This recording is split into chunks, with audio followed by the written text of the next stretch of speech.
मानवर पूरे देश के अंदर खास तौर से एक ही जाति के लोगों के साथ में जो चमार की बिलोंग करते हैं उनके साथ में अत्याचार हो रहा है। मैं आपके माध्यम से कहना चाहता हूं सरकार इस पर ठोस कदम उठाए और पूरे देश के अंदर एससी एसटी की रक्षा करने का काम करे। ये एक स्टेट का मामला नहीं है, लेकिन पूरे देश के अंदर ऐसा वातावरण बना हुआ है कि एससी एसटी बच्चियों के साथ जो बलात्कार, हत्याएं, युवाओं के मर्डर, तलवार से गला काटने की हत्याएं, केंद्र की सरकार को व्यापक ठोस कदम उठाने पड़ेंगे। कि लगता है कि कुछ चंद मुट्ठी भर धन्ना सेठों के हिसाब से बजट डिजाइन किया जा रहा है। बजट में विकसित भारत और अमृतकाल की बात कही गई। विकसित भारत क्या बिना शिक्षा की बुनियाद के संभव है? आपको शिक्षा का जो बाजारीकरण है उसे रोकना पड़ेगा। क्या सामाजिक न्याय इस देश के अंदर एससी एसटी ओबीसी को बिना भागीदारी दिए संभव है? क्या आप भागीदारी देना नहीं चाहते और सामाजिक न्याय की बात करते कि प्राइवेट सेक्टर में भी एससी एसटी ओबीसी को आपको रिजर्वेशन देना पड़ेगा? बजट पर चर्चा पर बोलने का अवसर दिया और साथ ही मैं आभार व्यक्त करता हूं अपनी पार्टी की मुखिया आदरणीय बहन कुमारी मायावती जी का भी। मानवर बजट का इंतजार देश के मध्यम वर्गीय जनता को ज्यादा होता है। इंतजार करते हैं लोग, अखबार लेके बैठ जाते हैं कि आखिर कल मेरे सामने क्या आने वाला है।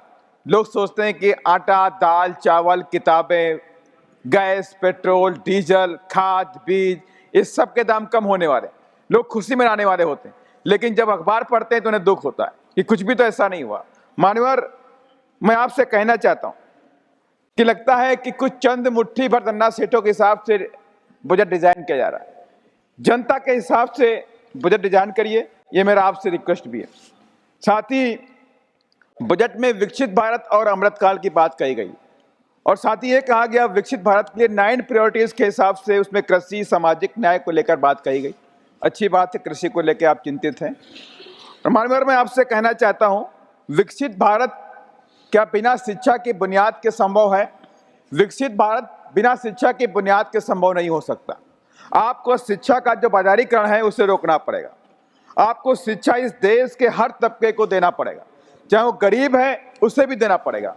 और इसके लिए मानवर बाबा साहब की भी इच्छा थी इस देश में शिक्षा फ्री की जाए।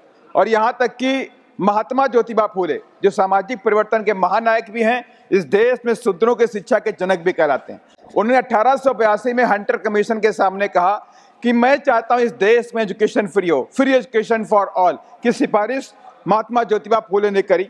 मानवर, बजट के अंदर सामाजिक न्याय के बारे में बात करी गई। अच्छी बात है कि सामाजिक न्याय के बारे में सरकार चिंतित है। मैं आपके माध्यम से कहना चाहता हूं, क्या सामाजिक न्याय इस देश के अंदर एससी एसटी ओबीसी को बिना भागीदारी दिए संभव है? क्या आप भागीदारी देना नहीं चाहते और सामाजिक न्याय की बात करते? तो मैं आपके माध्यम से कहना चाहता हूं सरकार से कि प्राइवेट सेक्टर में भी एससी एसटी ओबीसी को आपको रिजर्वेशन देना पड़ेगा, प्रमोशन में रिजर्वेशन आपको देना पड़ेगा, आउटसोर्सिंग में भी एससी एसटी ओबीसी के बच्चों को रिजर्वेशन देना पड़ेगा। एससी एसटी की जो क्रीमी लेयर है ईडब्ल्यूएस के बराबर 8 लाख के आसपास करनी पड़ेगी मानवर।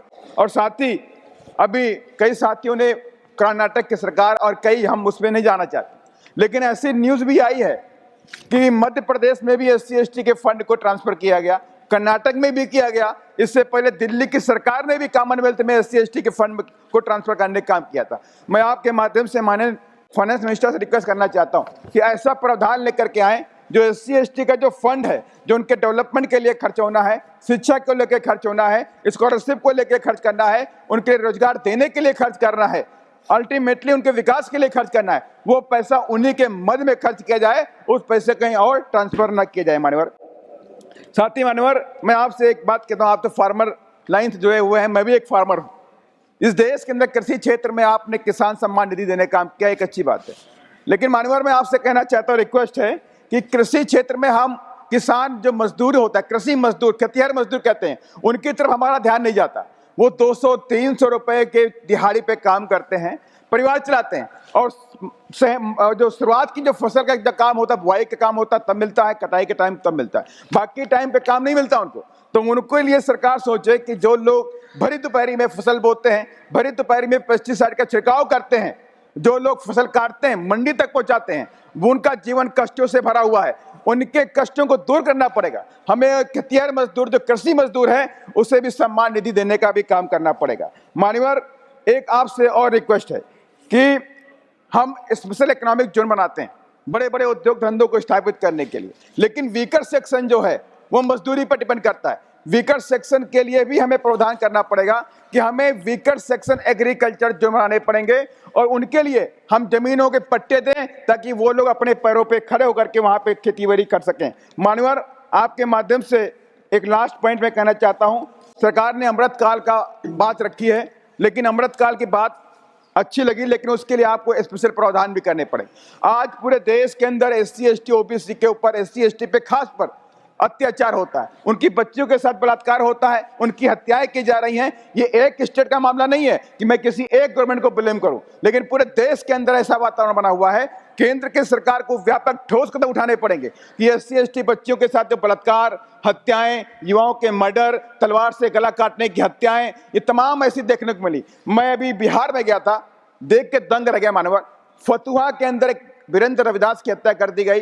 घर वाले हत्यारे को जानते थे, नाम नहीं बता पाए, हत्या नहीं बता रहे वो लोग, डर के मारे। उनसे बोला गया कि तुमने अगर इसका नाम दिया तुम्हारे परिवार और भी लोग बच्चे हुए हैं। मानवर, मधुबनी के अंदर दलित बच्चे के जो 18 साल की थी, उससे दबंगों ने कहा शादी करो, उसने मना कर दिया, मैं शादी नहीं करूंगी, मुझे डॉक्टर बनना है, पढ़ाई करनी है। लेकिन उस बच्ची को उठा के बलात्कार किया गया, उसकी हत्या कर दी गई। और उन्हीं दबंग लोगों ने रात में 11 बजे उसकी बॉडी को दफनाने का काम किया। बाद में पुलिस पहुंची, रात में 3 बजे उसकी बॉडी को निकालने का काम किया। मानवर, पूरे देश के अंदर खास तौर से एक ही जाति के लोगों के साथ में जो चमार की बिलोंग करते हैं, उनके साथ में अत्याचार हो रहा है। मैं आपके माध्यम से कहना चाहता हूं, सरकार इस पर ठोस कदम उठाए और पूरे देश के अंदर SC ST की रक्षा करने का काम करे। धन्यवाद। जय भीम, जय भारत।